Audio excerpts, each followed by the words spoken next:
Well, depriving food access is increasingly being used as a weapon of war. As Mohammed Jamjoom was saying in his report, 7 million Yemenis are on the brink of famine as a result of the civil war and Saudi-led blockade. The Norwegian Refugee Council has called it illegal collective punishment.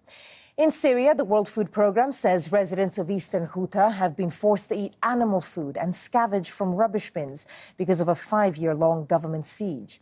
And the UN report earlier this month accused the South Sudanese government of deliberately stopping food aid from reaching western parts of the country where its troops were fighting rebel forces. The government denies the charge. Well, to discuss this further, I'm joined by Alex de Waal, Executive Director of the World Peace Foundation and author of Mass Starvation, the History and Future of Famine. Thank you so much for being with us here on Al Jazeera. Let's start with Yemen, first of all, because, of course, we've been seeing these dreadful pictures. What do you make of the international response and the way that people have been dealing, both governments and ordinary people reading the press, have been dealing with the fact that this is now a famine? I don't think we can really talk about an international response. Up to now, it's been an international non-response.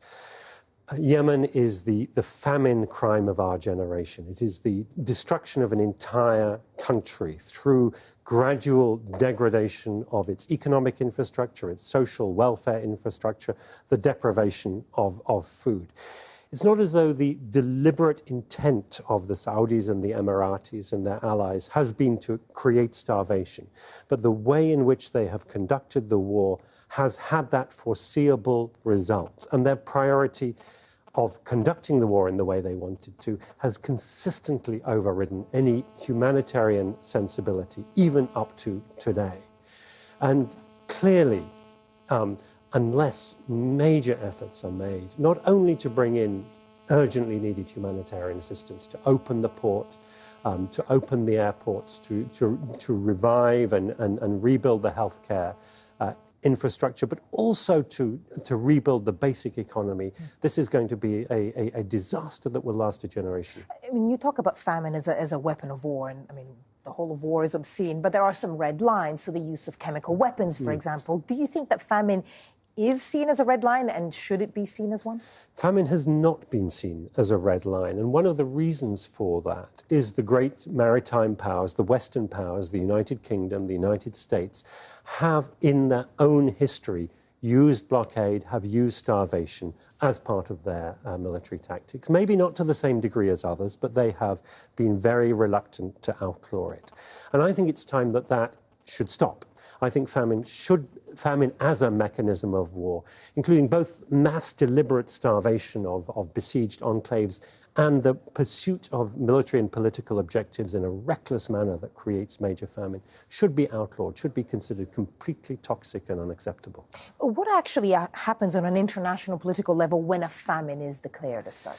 Well, nothing really happens other than a when it's man-made, I mean. If the United Nations declares famine in a particular place, it does cause a humanitarian outcry. It does cause international agencies to say, we must act. It does generate publicity. But there are no legal mechanisms. There are no political or legal obligations on any government to act to prevent famine. And this is clearly a shortcoming. Over many decades, we have seen huge progress in overcoming famine, in fewer famines, less lethal famines. And then in the last year or so, that progress is being reversed because of the callous indifference of a number of governments around the world. Yeah, and of course, we should remind our viewers the blockade on Yemen continues, even though 7 million people are at risk of starvation. Alex de Waal, thank you so much for sharing your expertise with us. Thank you.